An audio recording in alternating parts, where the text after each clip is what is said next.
Saya sudah menikah dan sekarang sudah berpisah. Ternyata saya dibohongi selama perkenalan sampai yang ternyata dia adalah seorang gay. Gay itu LGBT. Gay itu kalau nampak anak gadis cuek aja dia. Tapi kalau nampak anak lajang meniti air liurnya. Itu gay.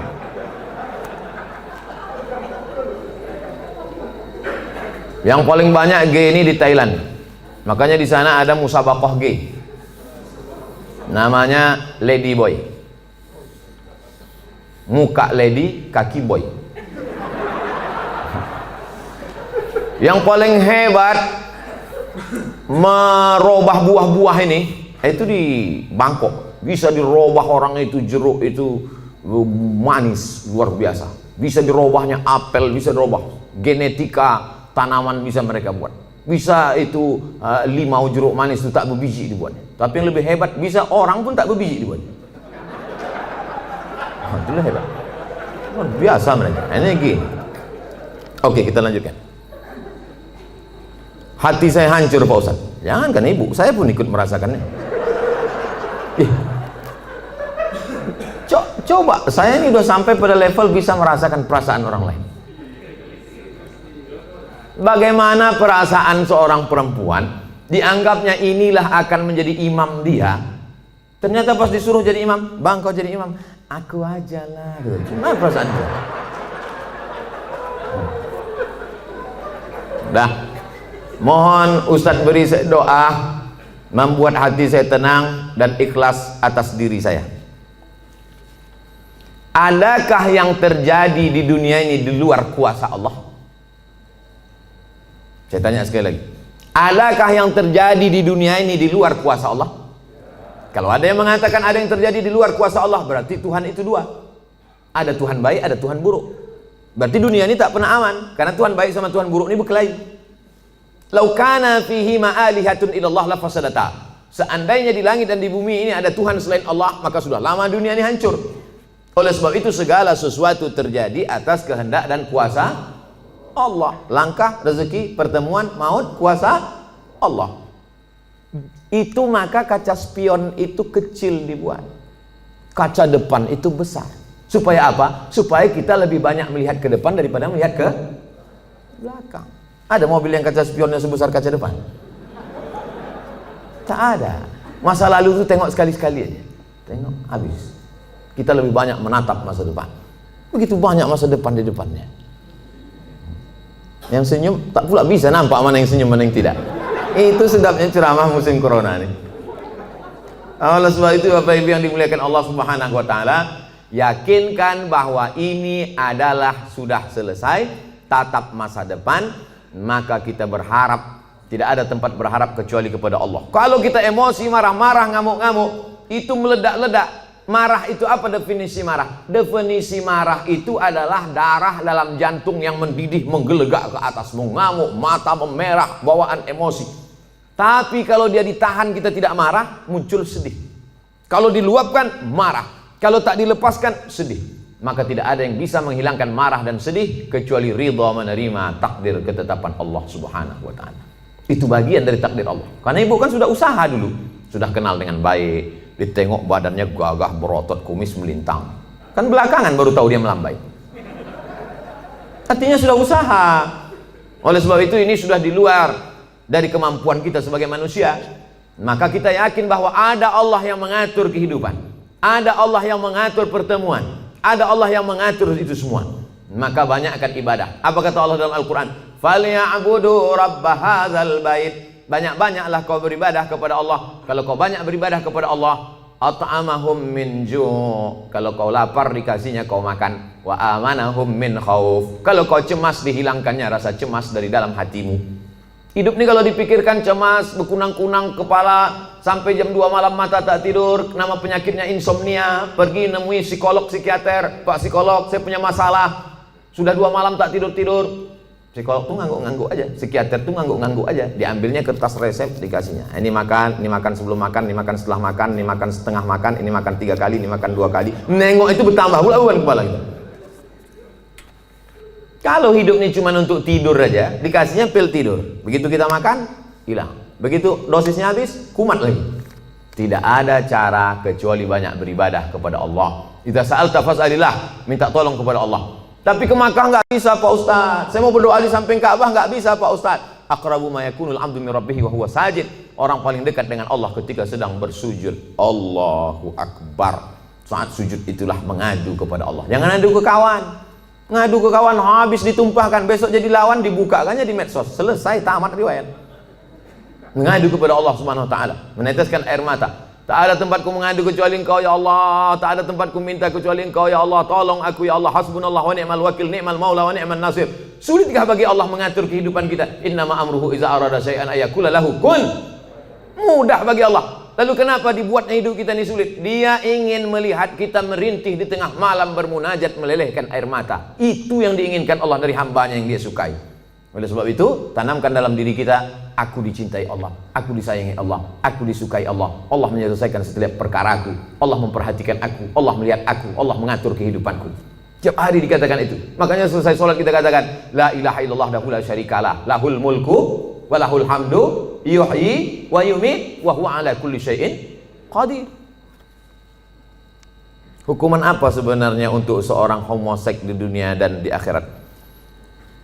Man ra'aitumuhu ya'malu 'amala qaumi Lut. Siapa yang kamu lihat melakukan perbuatan umat Nabi Lut, faqtulul fa'il wal maf'ul, maka hukumnya adalah hukum mati. Andai diterapkan hukum Islam, itu bencong-bencong itu tobat semua. Begitu dipancung kepala, hilang bencong.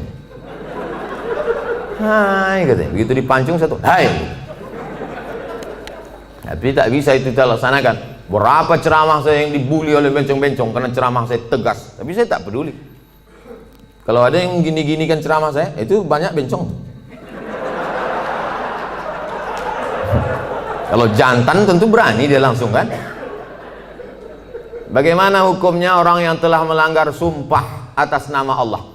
La yu'akhidhukumullahu billaghwi fi aymanikum walakin yu'akhidhukum bima kasabat qulubukum. Fakaffaratuhu, kalau ada orang melanggar sumpah, maka cara menebusnya 3. Yang pertama, it'amu asyarati masakin, kasih makan 10 orang miskin. Au kiswatuhum, atau kasih 10 pakaian orang miskin. Au tahriru raqabah, atau membebaskan budak hamba sahaya. Kalau tak sanggup faman yajid, siapa yang tak sanggup? Fasyamu salasati ayyam, puasa 3 hari. Maka ibu jangan percaya kalau bapak ini bersumpah sampai mati mah nggak akan nikah lagi. Puasa dia 3 hari selesai.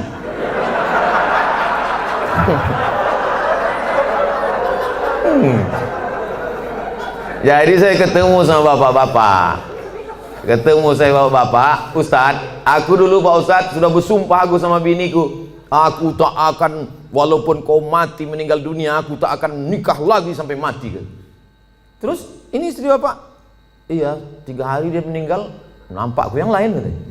Tapi bapak udah bersumpah, puasa aku 3 hari gitu. Hati-hati, mohon maaf Pak, aku bukakan pula ceritanya. Akhirnya kartu bapak tak bisa lagi dipakai kan. Itulah baiknya saya sama ibu-ibu. Apakah ada taubat bagi orang yang telah melanggar sumpah itu Pak Ustadz? Dia sudah memain-mainkan nama Allah. Maka menebus sumpah itu hanyalah sekedar menebus perbuatannya. Tapi perbuatan dia, salah satun la yanzurullahu ilaihim. Ada 3 orang yang tidak dipandang Allah pada hari kiamat. La yukallimuhumullah, tak diajak bicara oleh Allah. Walahum azabun alim, mereka diazab dengan azab yang amat sangat menyakitkan. Siapa itu? Orang yang bersumpah palsu, terutama dalam berdagang. Berapa ini harganya? Aku tak ada ngambil untung, nih aku jual modal aja nih, demi Allah. Mana ada orang jual modal? Kau kalau bohong jangan nampak kali. Tak ada orang jual modal, pasti dia ngambil untung. Udahlah bohong, mau melakukan barang, itu tak dipandang Allah, tak dilihat Allah pada hari kiamat. Apalagi yang bersumpah-sumpah itu, pakai Quran pula itu di atas. Saya bersumpah akan menjadi PNS, bersedia ditempatkan di seluruh Indonesia dari Sabang sampai Papua, bersedia 3 hari tempat sana, balik ngurus surat pindah. La ilaha illallah. Mudah-mudahan yang sudah bersumpah nih taubatnya diterima Allah SWT. Banyak juga.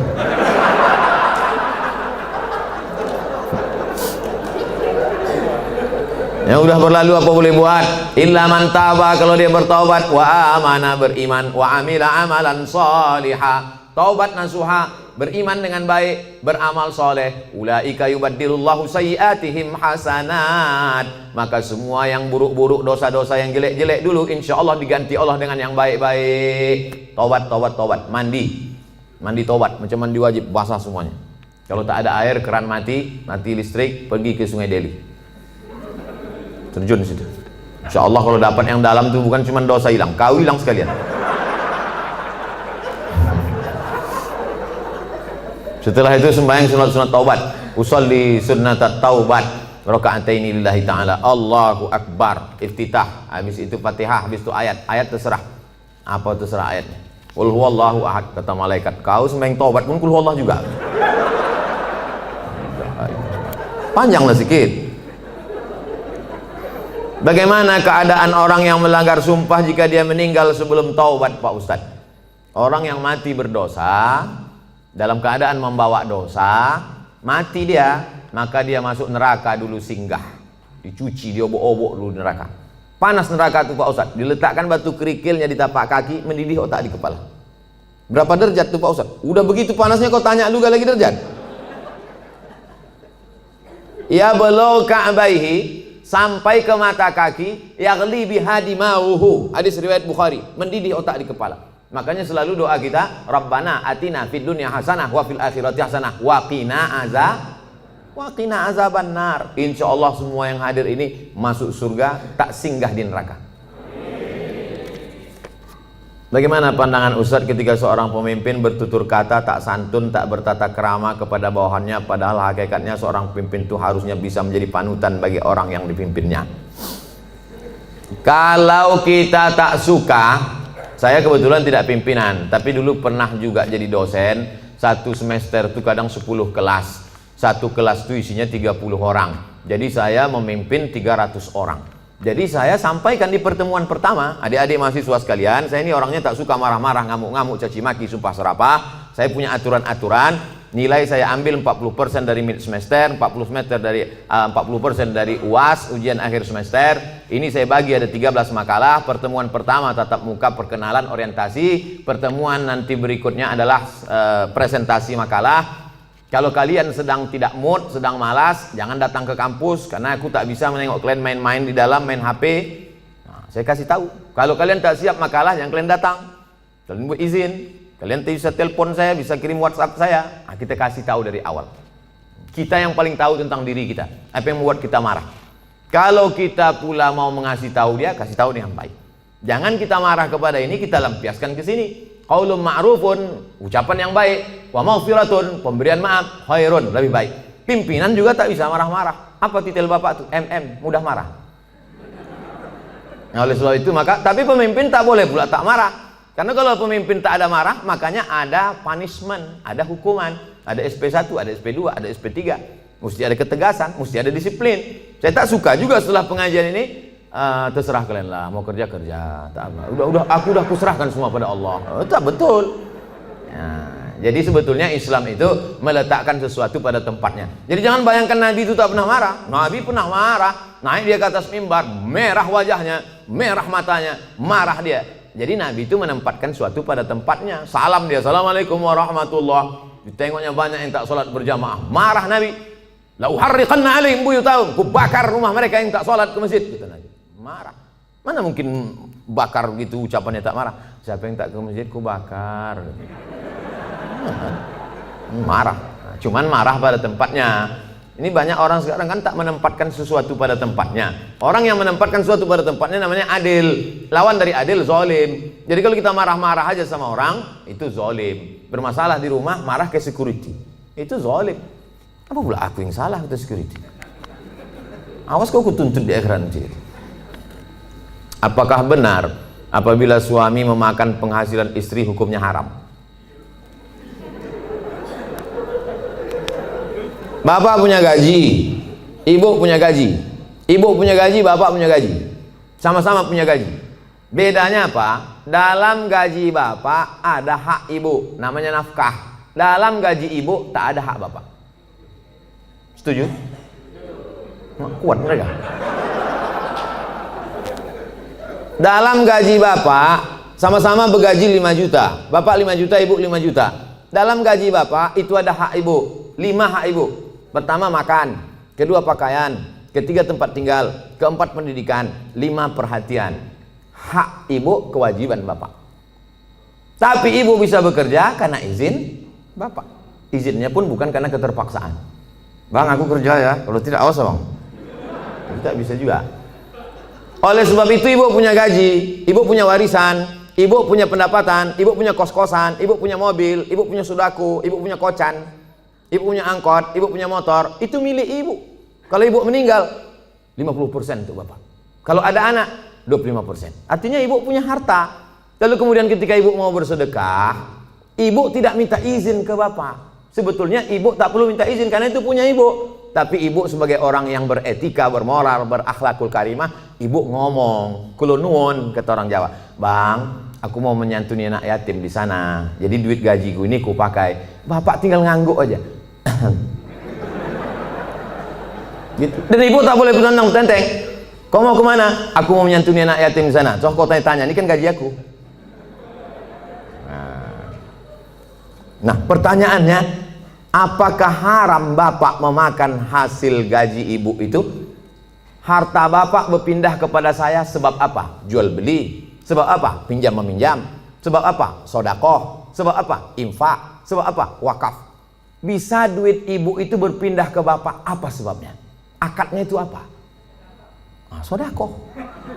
Sodakoh dia. Udah nggak? Selesai itu udah. Bang, ini gajiku bang, ini duitku bang. Tapi karena aku tengok abang susah kali, ini ku kasih abang sodakoh. Biar jangan apa kali ya bang, ini ambil.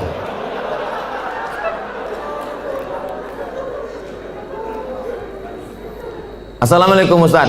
Semoga Ustaz sehat-sehat. Amin. Mau tanya Ustaz, apa hukumnya orang tua yang tidak mengakikahkan anaknya?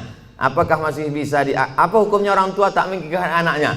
Kullu mauludin, setiap anak yang lahir rohinatun, tergadai. Jadi kalau mobil kita tergadai, STNK BPKB kita gadai kan, setelah ada duit kita tebus. Maka anak kita ini tergadai. Bagaimana cara menebusnya? Tulbahu anhu yawma sabi'ihi, sembelihkan kambing hari ke-7. Yuhlaku, cukurkan rambutnya. Wa yusama, kasih nama yang baik-baik. Siapa nama anak kau? Alan Nuari. Kenapa itu kau kasih? Lahir di jalan bulan Januari.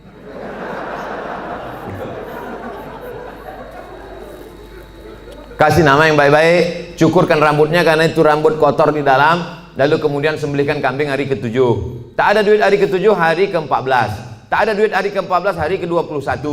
Lewat 21 tak usah tengok tanggal lagi. Setahun, 2 tahun, 3 tahun, 5 tahun, taman SD, taman SMP, taman SMA.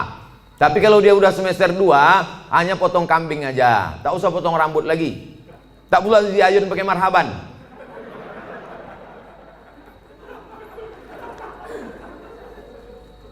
Apakah masih bisa diakikahkan setelah anak itu sudah besar Pak Ustadz? Jangankan anak itu, bapak ibu balik ke rumah nanti tanya emak sama ayah, ada tak diakikahkan? Kalau tak ada diakikahkannya, besok pagi beli kambing, boleh akikah. Akikah saja, yang pula cukur rambut, begundul semua pegawai besok. Saya tulis dalam buku saya 37 masalah populer, di situ ada pembahasan akikah setelah dewasa. Tapi yang hamil sekarang punya anak, nanti hari ke-7 potongkan, bagus.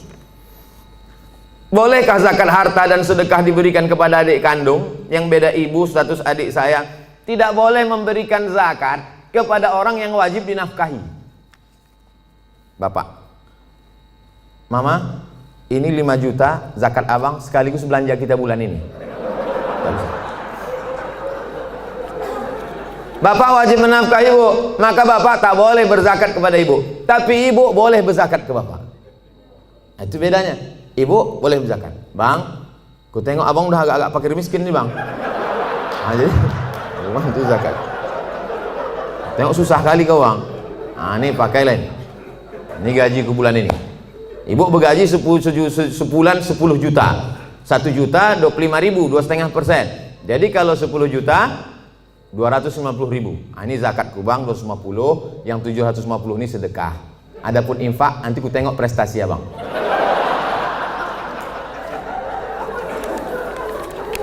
Nah, Kaedahnya tak boleh berzakat pada orang yang wajib kita nafkahi. Tak boleh berzakat kepada anak, karena anak itu wajib kita nafkahi. Nah sekarang adik, apakah adik itu wajib kita nafkahi? Tidak. Yang wajib dinafkahi itu siapa? Istri, anak, cucu, mertua, orang tua, yang hubungan langsung. Itu yang wajib kita nafkahi. Orang yang tak wajib kita nafkahi boleh kita kasih zakat. Kalau kita bersedekah pada orang jauh, nilainya 1 sedekah. Tapi kalau kita bersedekah pada orang dekat, nilainya 2. 1 sedekah, 1 lagi silaturahim. Tapi banyak orang tak mau sedekah ke keluarga dekat. Kalau sedekah sama orang lain, kok kenapa tak sedekah sama saudara? Payah saudara nih Pak Ustadz, dikasih sikit-sikit kali kata dia. Bagaimana menghadapi suami yang berselingkuh?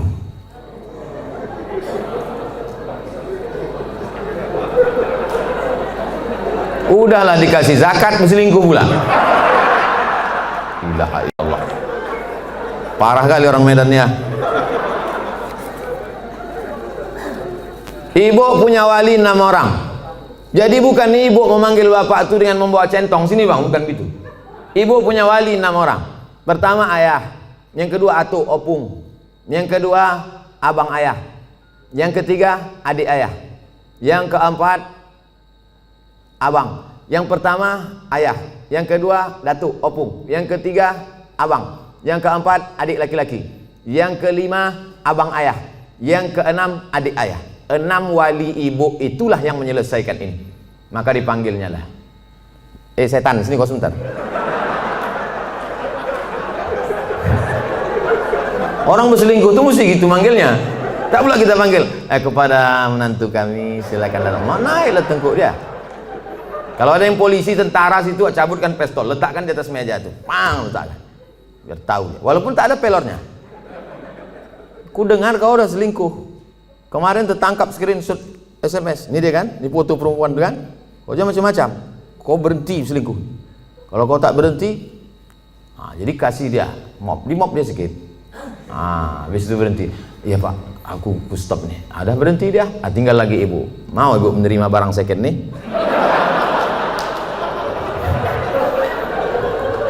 Kalau ibu, kata ibu, Pak Ustadz, aku ikhlas menerima dia Pak Ustadz. Tak bisa aku berpindah ke lain hati Pak Ustadz. Terimalah dia. Tapi jangan sampai mulut ibu berkata bisa, tapi hati ibu tidak. Itu bahaya. Lain di mulut, lain di hati. Ada lagunya itu. Kalau ibu berkata bisa, katakanlah bisa. Tapi kalau katakan tidak, katakan tidak. Karena banyak perempuan berkata mulutnya bisa, tapi pas begitu jalan bersama terbayang dia selingkuhan siapa sih. Itu menjadi masalah. Hidup ini singkat bu. Hidup ini singkat. Jangan sampai gara-gara ini terpengaruh kepada sholat ibu, ibadah ibu, kerja ibu. Oleh sebab itu pikirkan baik-baik. Kalau bisa, bisa. Ambil waktu agak seminggu, 2 minggu, 3 kali Jumat. Aku berpikir dulu. Gimana? Selesai. Apa pendapat pandangan Ustadz terhadap pandemik COVID-19 yang sekarang terjadi dan bagaimana menyikapinya? Itulah yang kuceramahkan sejam tadi.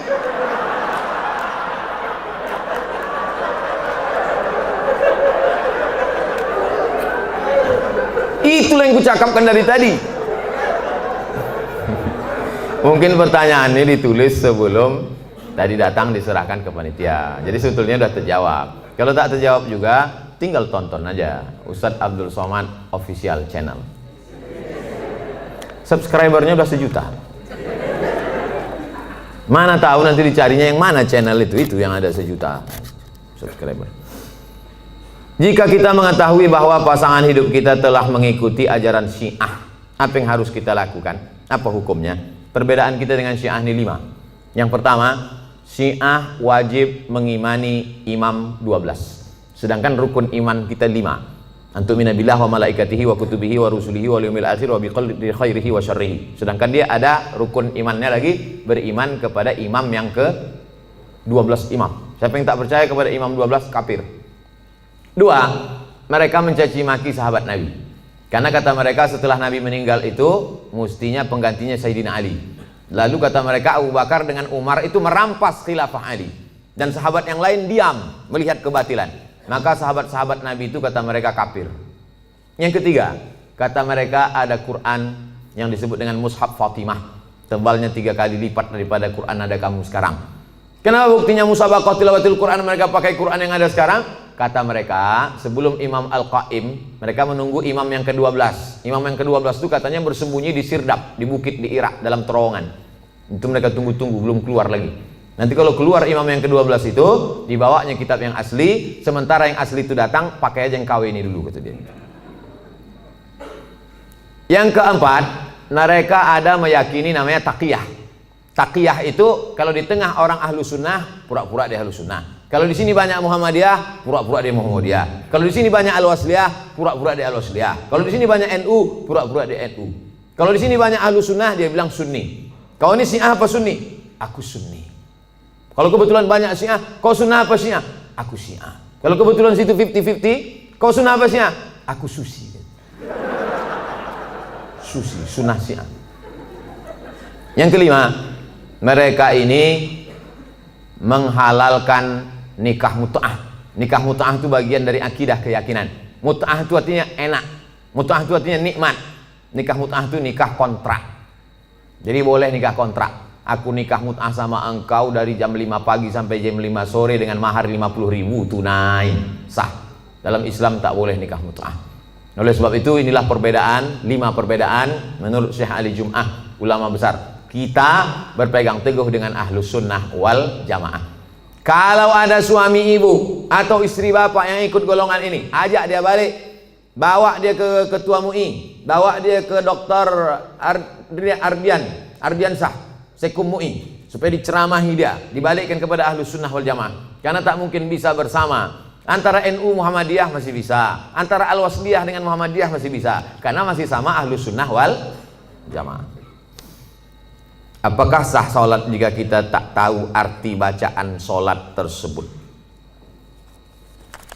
La sholat liman lam yaqra bi fatihatil kitab. Tak sah sholat kalau tak baca Fatihah. Apakah disyaratkan tahu artinya? Tidak. Tahu secara global saja. Allahu akbar kabira walhamdulillahi katsira subhanallahi bukratan wa asila. Tahu secara global. Apalah arti doa iftitah itu? Allah Maha besar. Selebihnya yang kau tanya aku, macam tak ada lagi pertanyaan lain. Nah, gitu cara jawabnya kalau kita tak tahu. Habis itu Fatihah. Fatihah secara umum tahulah kita. Alhamdulillah rabbil alamin, arrahmanir rahim, maliki yaumiddin, iyyaka na'budu wa iyyaka nasta'in, ihdinas siratal mustaqim, siratal ladzina an'amta 'alaihim ghairil maghdubi 'alaihim waladdallin. Ayat begitu juga. Qul huwallahu ahadun illahus samadu lam yalid wa lam yulad wa lam yakul lahu kufuwan ahad. Jadi andai tak tahu artinya tetap sah.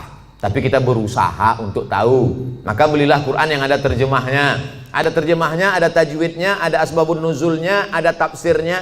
250.000. Jangan tawar-tawar lagi. Harga sepatu 500. Sepatu yang menjaga tapak kaki dari tai ayam 500 harganya. Quran yang menjaga diri dari api neraka. Quran waktu akad nikah dulu diletakkan di ruang tamu dalam peti kaca. Setiap tamu datang ke situ macam nengok kucing.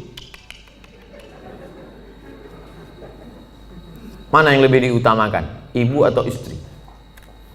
Ibu-ibu mesti berkata, aku milik suamiku, suamiku milik ibunya. Banyak yang mengangguk. Yang tak mengangguk ragu dia. Aku milik suamiku, suamiku ini milik emaknya. Ibu kenal bapak ini kan setelah dia kerja, setelah dia 22 tahun, setelah dia tamat, setelah dia kuliah, setelah dia punya duit. Dulu waktu tapak kakinya 2 jari, panjangnya sejengkal, kenal ibu sama dia? Mana kenal? Oleh sebab itu muliakan dia dengan memuliakan ibunya. Bapak juga begitu. Bapak muliakan ibu bapak di depan istri bapak. Kehormatan, kemuliaan. Adinda, ini emakku. Tak ada mantan emak, mantan bini ada. Oleh sebab itu maka ini tak bisa dibenturkan, jangan dilagakan ini antara emak dengan ibu ini. Oleh sebab itu maka ini masa lalu, yang ini masa depan. Maka insya Allah bapak ibu bisa menjaga. Waktu kemudian kita menyampaikan nanti waktu bapak punya anak perempuan, bapak sampaikan itu, hai anakku, kau perempuan, kau punya laki, kau punya suami, suamimu itu punya emak. 3 kali nak Nabi menyuruh berbakti kepada dia. Jangan sampai mak tua umur 80 tahun datang ke rumah, nak mintalah duit kau 50.000, mak belum makan lagi. Apa kata si abang tuh? Sebentar ya mak, aku tanya biniku dulu. Kalau ada bapak yang begini, insya Allah selamat dari azab kubur. Saking kan menderitanya udah di dunia. Nah, oleh sebab itu maka jangan benturkan antara dua ini. Karena dua ini perempuan-perempuan yang luar biasa. Emak bapak dicium tapak kakinya masuk surga, istri bapak anak-anak bapak masuk surga karena dia. Maka mereka adalah perempuan-perempuan yang luar biasa insya Allah. Apa hukumnya debitur yang mau hijrah tapi masih memiliki kewajiban di bank dan hanya mau membayar tunggakan pokoknya saja, tapi tak mau membayar tunggakan bunganya? Laporkan dia ke polisi. Kau dulu waktu minjam duit ini tak tahu kau neraka. Sekarang giliran bayar baru kau bawa neraka. Ini kan negara hukum. Jadi bapak-bapak kan negara hukum. Kan dulu kan ada tanda tangan materi 6.000. Saya akan bayar pada tanggal sekian. Kalau tidak barang akan disita. Kalau tidak, nah itu. Jadi tak bisa dia berkata saya tak mau bayar bunga. Bunga ini haram. Jadi dulu yang nanda tangani siapa? Hantu. Jadi saya kasih tahu sama yang mau hijrah-hijrah, kalau kau mau hijrah, kau bom. Kalau kau takut ini riba, ada aset yang bisa dijual, ada kos-kosan, ada tanah, jual, bom kan ke sini, bam, selesai tutup, baru hijrah. Begitu caranya. Tak ada yang bisa kubom Pak Ustaz. Kalau kubom ini meledak semuanya, Hiroshima Nagasaki ini Pak Ustaz. Kau bayar aja cicilannya sampai lunas, bayar sampai selesai. Begitu, karena kita tinggal di negara kesatuan Republik Indonesia yang dipakai adalah hukum konvensional. Oleh sebab itu maka sesuai dengan perjanjian, bayar selesaikan. Kalau bisa dibom, bom. Kalau tak bisa, lunasi cicilan sampai habis. Pak Ustadz, bagaimana caranya supaya saya bisa ikhlas dan sabar karena ditinggal anak meninggal saat usia 4 tahun dan sudah hampir 4 tahun dia pergi, tapi sampai saat ini perasaan saya masih sedih dan selalu merindukannya. Apa saya kurang ikhlas? Nabi punya anak namanya Ibrahim, meninggal umur 18 bulan, menetes air mata Nabi, menangis Nabi. Makamnya di Ma'la, samping makam Nabi, arah ke kiblat, samping Masjid Nabawi sebelah kiri. Amatardo ya Rasulullah, apakah kau tak ridho anakmu meninggal ya Rasulullah? Kata Nabi, aku ridho. Kalau kau ridho, kenapa kau menangis? Air mata kasih sayang. Makanya kalau sekedar menangis, jangan larang. Kalau ada ibu-ibu menangis, kata Nabi, da'hunna, biarkan mereka Umar, biarkan mereka menangis. Yang tak boleh itu meratap itu, oh Allah, nggak itu tak boleh. Selama lidah tak bergerak, selama tangan tak bergerak, hanya tetesan air mata boleh. Tapi kalau sudah mulut bergerak, mengapalah anakku, kenapa tak anak dia? Lalu kemudian, laisa minna man darabal khudud wa syaqqal juyub. Bukan umat Muhammad SAW siapa yang memukul-mukul pipi, menarik-narik rambut. Itu tak boleh. Tahan tangan, tahan lidah. Ini yang pertama. Yang kedua, tak ada yang bisa menenangkan hati ini selain zikir dan baca Quran. Asal teringat kepada anak buah hati belayan jiwa itu, buka Quran. Hatamkan Quran dari Al-Fatihah, Al-Baqarah. Buka Quran digital, baca. Asal terasa rindu, ingat bayangannya segala macam, ingat Quran. Yang kedua, banyak sedekah. Sedekah ke masjid. Saya mengenal almarhumah emak udah setahun 4 bulan, orang tua sampai hari ini. Untuk menghilangkan itu tak pernah lupa baca Al-Fatihah. Asal ingat untuk almarhumah Al-Fatihah. Begitu juga kirim Al-Fatihah, baca Quran. Malam Jumat surah Al-Kahfi, tiap malam baca Yasin. Untuk menghilangkan itu semua. Tak ada tempat kecuali minta kepada Allah Subhanahu wa taala. Yang ketiga, ada yang lebih sayang kepada dia daripada kita. Mana yang lebih sayang kepada anak kita itu? Kita atau Allah? Allah. Itu barang pinjaman, diambilnya. Kenapa kita marah? Inna lillahi wa inna ilaihi. Itu punya dia. Ketika diambil, kenapa kita marah? Ini mimbar ini bukan punya saya. Ini mikrofon ini bukan punya saya. Ketika diambil marah saya. Berarti saya gila. Ini bukan punya saya. Kecuali ini saya bawa dari rumah. Bukan punya kita. Maka yakinkan bahwa ada yang lebih sayang daripada aku. Yang keempat, berpisahnya hanya sekejap. Nanti ketika anak ibu ini disuruh Allah masuk ke dalam surga, apa kata anak itu? Ya Allah, aku hanya mau masuk ke surga dengan yang pernah melahirkan dan membesarkan aku. Disitulah ibu mendapatkan syafaat anak. Syafaat Nabi ada, syafaat malaikat ada, syafaat Quran ada, syafaat penghafal Quran ada, syafaat ulama ada. Ada syafaat anak kecil, ditariknya ujung kain jubah ibu masuk ke dalam surga bersama dia. Anak kecil itu di dalam surga membawa nampan-nampan tempat air minum, menuangkannya lu'lu'il maknun.